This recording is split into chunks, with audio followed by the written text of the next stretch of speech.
The young man casually picked up a branch. Little did he know, it transformed into a legendary sword. This was the fabled demon sword that could grant immortality. He handed the demon sword to the Dark Lord. Just as he eagerly awaited being sent back to the real world, the king suddenly appeared before them. It turned out the Dark Lord didn't truly want the sword, but the stone of immortality in the king's possession. So the Dark Lord offered the sword in exchange. But to the Dark Lord's utter shock, the gem the king gave him was a fake. The real stone of immortality was still with the Witch Queen. As the two faced off, the frog girl suddenly launched a surprise attack. Ivan seized the chance to knock down two soldiers, then quickly picked up the fallen demon sword. The situation changed rapidly. Just as the frog girl urged him to give the sword to the Dark Lord, he ignored her advice and opened the portal. Then, disregarding his friend's safety, he returned to the real world. Although Ivan settled into a peaceful life, his heart was filled with guilt toward his friends. Remembering the happy times with his companions, Ivan resolutely decided to return to the fantasy world. But not only did he fail, his bizarre behavior got him arrested and taken to the police station. By chance, he met an acquaintance there. The old wizard was the same guy who had sent him to the fantasy world. It turned out he hadn't died back then. The old wizard immediately used his wand to open a portal. Ivan jumped through without hesitation. He was captured by the king's soldiers. The soldiers brought him to the palace. At that moment, the Dark Lord and the others were about to be executed.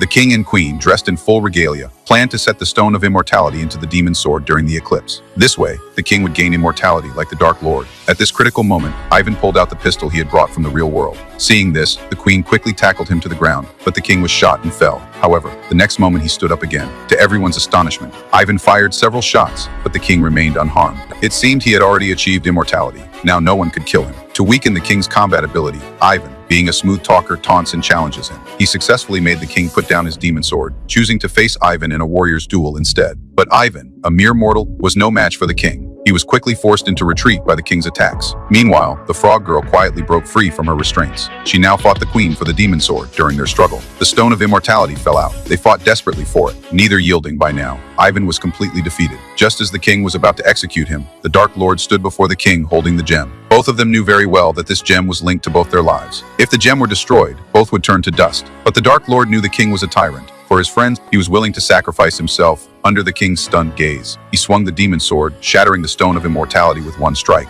As the gem was destroyed, the king instantly turned to ash and vanished into the air. At the same time, the Dark Lord also turned to dust, perishing together with the king. Seeing the situation was lost, the queen leaped directly out of the palace window. With the evil forces gone, all the people petrified by the queen were finally revived. Peaceful times returned to the people once more.